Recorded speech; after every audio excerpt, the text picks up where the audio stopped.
Interview de Cathy Bion par Elena Garcia. Bonjour Cathy, comment allez-vous? Bonjour Elena, ça va bien, merci. J'ai découvert votre travail lors de la soirée des Émiles d'Anvers aux Abbesses. Puis par hasard, je vous ai rencontré lors des portes ouvertes des ateliers d'artistes de Belleville. Et à ce sujet, j'aimerais que vous parliez un peu de vous, de votre parcours, de votre formation. Alors j'ai toujours dessiné, j'ai souvent eu le premier prix de dessin, enfin j'ai toujours été sensible aux arts de manière générale, mais surtout aux arts plastiques. Je n'ai pas opté pour cette voie, même si la professeure des beaux-arts au lycée suggérait que, le prof d'art plastique plutôt suggérait que je fasse les beaux-arts. Et finalement, ce n'est pas cette voie qui a été choisie. C'est vrai qu'il n'y a pas souvent de soutien familial pour choisir cette direction. C'est assez rare, ça existe, mais c'est assez rare. Du coup, j'ai pris une autre voie, mais où quand même l'image était importante. L'image, le texte aussi, dans le domaine de la communication. Mais du coup, je n'ai pas été salariée très longtemps. Pourquoi? Parce que justement, je voulais avoir une activité de travailleur indépendant pour garder du temps libre et pouvoir gérer mes activités d'art plastique. Donc, j'ai d'abord commencé par le collage et des techniques mixtes également. Ça, c'était fin des années 90. Je me suis vraiment axée sur la photographie parce que, en réalité, j'ai démarré à l'âge de 8 ans. On m'avait donné un appareil photo. Et il est ressorti que c'est le médium qui était le plus proche de moi. Voilà, c'est venu de manière très naturelle. Alors, c'est un peu particulier. J'ai un thème de prédilection. Je suis donc photographe plasticienne et je fais des photographies dans les ports du monde. D'accord. Et donc, vous êtes situé à Paris, c'est ça? Oui, oui, je suis située à Paris. J'ai grandi dans le nord-est parisien, entourée d'une cinquantaine de nationalités, donc de gens de tous les pays. Et assez jeune, adolescente, je partais avec des amis dans leur famille en Grèce, au Portugal ou autre. Donc j'étais déjà pas mal axée sur les voyages. Enfin, pour moi, c'était un état naturel de côtoyer beaucoup de cultures différentes. Et ça m'a toujours intéressée aussi d'aller voir comment les gens vivaient sur place. Donc j'ai eu toujours cette curiosité aussi qui m'a accompagnée et qui m'accompagne toujours d'ailleurs. D'accord. Et donc, votre profession artistique actuellement, vous êtes photographe plasticienne, c'est ça? Voilà, c'est ça, c'est ça. Donc photo plasticienne, donc photo non figurative. Je fais de la photo qui est abstraite. Et donc moi, il se trouve que je fais des photos dans les ports du monde et je recherche des matières et des couleurs. En fait, ce sont des traces que l'homme a laissées sur des surfaces et qui sont transformées par le temps et par les éléments. C'est toute cette alchimie qui m'intéresse. Et pour moi, ça crée des œuvres toutes faites. C'est comme si je n'avais qu'à les cueillir. Bon, c'est sûr qu'il faut les repérer, mais je suis attirée par une couleur, par quelque chose un petit signe graphique, par une matière particulière. Et donc, c'est un moment très spontané où je n'ai pas beaucoup de réflexion. On va dire aussi que la partie purement technique de la photographie ne m'intéresse pas beaucoup. Je me sens plutôt peintre et j'utilise l'appareil photo comme un pinceau, en fait. Alors, parfois, j'ai le temps, ça dépend des situations. Parfois, j'ai moins de temps, il faut être très, très rapide puisque ça se passe dans les zones portuaires. Alors, il faut dire aussi que j'ai vraiment une passion pour l'élément marin, pour le domaine de la pêche, les travailleurs de la mer, pour cet affairement des hommes dans les zones portuaires. C'est quelque chose qui m'intéresse et me fascine aussi. Et puis, donc sur ces surfaces, je suis toujours à peu près sûre de trouver des couleurs et puis l'érosion du temps et des éléments sur la couleur que l'homme a laissé. En fait, c'est un genre de collaboration entre l'homme et la nature.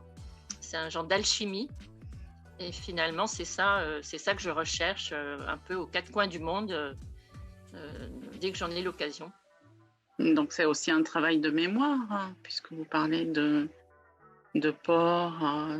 Oui, vraiment, c'est un travail, je dis ça souvent, c'est la mémoire des ports, puisque les choses évoluent très vite. Par exemple, j'ai commencé dans le port de Tanger avec un très gros cargo où travaillaient beaucoup de personnes en train de travailler à sa rénovation. Et puis, quelques années après, je suis retournée. Il n'y avait plus du tout ce genre de travail sur place. Et également, le domaine de la pêche diminue, l'activité diminue de plus en plus, parce qu'il y a de moins en moins de poissons aussi. Donc, c'est lié aux conséquences écologiques sur la nature de manière générale. Et donc, c'est aussi garder des traces. Aussi, ça reflète un peu les modes de vie, par exemple au nord du Mexique ou donc San Diego, Tijuana, etc.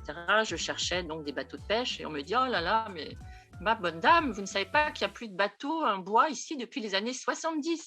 Ça, c'était en 2015. Donc, j'étais très surprise, mais voilà, ça veut dire que dans certains coins du monde où la technologie est très avancée, du coup, il n'y a plus de bois, alors qu'au Maroc, par exemple, qui est mon deuxième pays, en fait, il y a encore beaucoup de pêche traditionnelle, donc on trouve plein de jolies barques de couleurs, bleues souvent, des petits villages de pêcheurs qui eux aussi disparaissent peu à peu. Donc c'est aussi une manière d'observer ce qui se passe sur le littoral un petit peu partout dans le monde. Donc, en fait, à travers vos créations, vous parcourez le monde pour capter un moment furtif, en fait, c'est ça? Oui, c'est ça, oui. Capter un moment furtif. Enfin, en réalité, parfois on me dit c'est une bonne idée. Moi, je réponds souvent non, c'est pas vraiment une idée, c'est un besoin. Puisqu'en étant native de Paris, une vraie Parisienne, toujours ayant habité à Paris, etc., je trouve quand même la grande ville trop grise au niveau des couleurs. Moi qui suis hyper sensible aux couleurs, je trouve que c'est beaucoup trop gris. Bon, parfois on a un peu de ciel bleu, un peu de lumière, mais c'est vrai que comparé à un ciel grec ou un ciel marocain où les couleurs sont très puissantes, la lumière est magnifique. Bon, le gris parisien, surtout l'hiver, il faut quand même le vivre. Hein. C'est pas une partie de plaisir quand même. C'est ma manière à moi de capturer ces couleurs, de les rapporter avec moi. Et ensuite, quand j'ai opéré la sélection, d'en faire des grands formats qui sont dans mon salon et qui me permettent de passer un bel hiver en me nourrissant de couleurs. Moi, je dis souvent que c'est un médicament pour mes neurones. Donc, c'est vraiment un besoin personnel de couleurs, c'est physiologique, c'est ça. Donc, ça me permet de voyager, de rencontrer des personnes, c'est un prétexte aux rencontres, aux voyages aussi. Et puis, d'aller chercher ces petits fragments colorés qui me permettent aussi, en zone portuaire, en zone maritime, de me sentir aussi reliée et connectée à l'élément marin qui est d'une grande puissance, connectée au cosmos. Donc, c'est aussi, quand on est vraiment urbaine, un moyen d'une part de s'évader, mais de retourner à la source, on va dire, pour essayer d'avoir un équilibre en zone urbaine quand on y passe la plupart de son temps. Très bien. Et comment vous diffusez vos créations? Je diffuse mes créations à travers des galeries, à travers justement des portes ouvertes d'ateliers d'artistes que je pratique depuis de nombreuses années, à travers un ouvrage qui est paru sur mon travail qui s'appelle Couleurs d'Alizé, paru chez Critères Éditions en 2010. Oui. Voilà, j'ai fait aussi beaucoup d'ateliers d'art plastique dans les années 90 aussi, en bibliothèque, en école, pour les gens du voyage, pour des jeunes qui ne partaient pas en vacances, pour des femmes en alphabétisation. J'ai fait beaucoup d'ateliers, mais là, ateliers de collage par contre. Et c'était très intéressant, j'ai beaucoup aimé faire ça, mais c'est souvent limité dans le temps, c'est une session et malheureusement, il n'y a pas beaucoup de pérennisation de ce genre de choses, alors qu'au contraire, c'est très intéressant de suivre les personnes et de continuer. Et c'est lié parfois à l'apprentissage du français aussi, puisque dans le collage, on pouvait utiliser également des mots en dehors des images. Vous avez peut-être un site aussi pour montrer vos créations. Vous êtes sur les réseaux sociaux aussi? Oui. Donc, c'est www.cathybion.com et les réseaux sociaux, c'est mon nom, la même chose, Cathy Bion. Alors, j'ai oublié de préciser que je ne fais pas de retouches à mes photographies. Donc, ça, c'est quelque chose d'important. C'est pour ne pas altérer justement ce travail, cette collaboration de l'homme et de la nature. Je dis toujours comment est-ce que je pourrais repasser après le soleil, après le temps, après les éléments, travailler cette matière. J'ai commencé par de la photo argentique et je suis passée au numérique quand mon appareil photo m'a lâché. Mais plutôt que de rester devant l'ordinateur et de travailler, il y a des gens qui font ça très bien. Mais... Ouais, donc c'était important de le souligner quand même. Ça va être une question plus générale. Quel est votre regard sur l'art contemporain? Alors moi, j'aime beaucoup l'art contemporain. Par contre, je ne suis pas très attirée par l'art plus classique, plus ancien, les grands maîtres. Je suis assez, en phase avec mon époque. Et j'aime bien, la recherche, en fait. Je savais que je pouvais reproduire des choses. En réalité, moi, la reproduction ne m'intéresse pas tellement. Bon, c'est vrai qu'on voit de très belles œuvres d'un point de vue personnel. Cette démarche-là ne m'intéresse pas de reproduire ce qui existe déjà en disant c'est très proche de la réalité, c'est très délicat. Bon, il y a des choses qui me touchent, c'est pas la question, mais mon goût personnel, c'est vraiment plutôt sur des mondes imaginaires, des mondes que l'on se crée, des choses auxquelles on donne vie finalement, qui sont le reflet de notre état personnel et de ce que l'on vit, de nos désirs profonds, de nos besoins profonds. Avez-vous une opinion sur la situation des femmes artistes? Je suppose que c'est pas toujours facile pour elles, qu'elles ont peut-être un parcours un peu plus difficile qu'un parcours masculin, mais on va dire que c'est le reflet de ce qui se passe aussi dans la vie. Ma philosophie, c'est toujours de ne pas trop focaliser là-dessus et en me disant de toute façon j'avance et c'est les rencontres de la vie. Je perçois aussi souvent les humains de manière un peu asexuée aussi. C'est plutôt l'intériorité de la personne qui m'intéresse. Et voilà, mais bon, je sais qu'il y a beaucoup d'améliorations à faire pour le parcours des femmes artistes. Et quel serait votre souhait pour l'avenir en vue d'améliorer la situation des artistes visuels?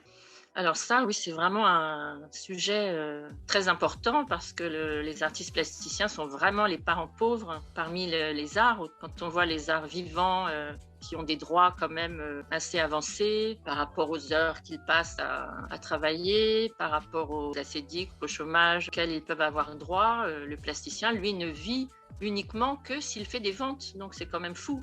On peut passer des heures, des mois à travailler et être complètement tributaire d'un système marchand, en fait, mais qui ne correspond pas du tout à l'implication qu'on y met par rapport à notre temps, le temps qu'on y passe. Donc, il faudrait vraiment... Et puis, les droits de monstration ne sont pratiquement pas appliqués. Il faut souvent batailler pour que ça soit le cas. Je sais pas, il faudrait trouver un système pour qu'au moins le temps passé soit pris en compte.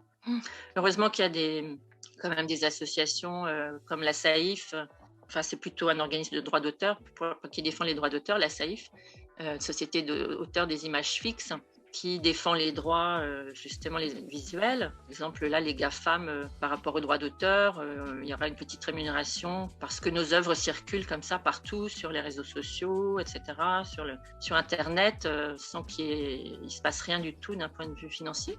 Donc, par exemple, la SAIF travaille en ce sens et défend beaucoup les droits. Et puis, le CAP, c'est de Zapper aussi, qui est là une association qui négocie auprès des services publics les droits du plasticien, enfin, qui essaie déjà d'expliquer quelle est notre situation au quotidien, essayer de traduire un peu le quotidien des plasticiens, le fonctionnement, et essayer que l'État transforme juridiquement pour qu'il y ait une amélioration, qui est vraiment un lien juridique, oui, c'est ça, par rapport au vécu de l'artiste au quotidien. On souhaite que la situation s'améliore, en tout cas. Est-ce que vous avez un engagement dans une association, un collectif ou autre chose? J'ai toujours manqué de temps puisque j'ai toujours été travailleur indépendant dans le domaine de la communication. Et puis, mon activité de photographe plasticienne en parallèle. Donc, j'ai toujours été débordée. C'est un moteur de vie, donc je l'ai toujours fait parce que je ne peux pas vivre autrement. C'est un besoin. Comme je le dis, je suis membre de la SAIF et membre du CAP pour soutenir aussi toutes ces actions pour faire avancer les droits des artistes plasticiens. Et enfin, pour finir notre entretien, quel est le verbe ou l'adjectif qui vous caractérise le mieux? Et ça serait une voyageuse contemplative, chercheuse de beauté. C'est très poétique. Et j'essaye de faire un travail qui soit aussi lié à la poésie parce que c'est aussi une manière d'exprimer mon approche contemplative de la nature. Très bien. Ben, je vous remercie, Cathy. Merci Elena, merci à vous.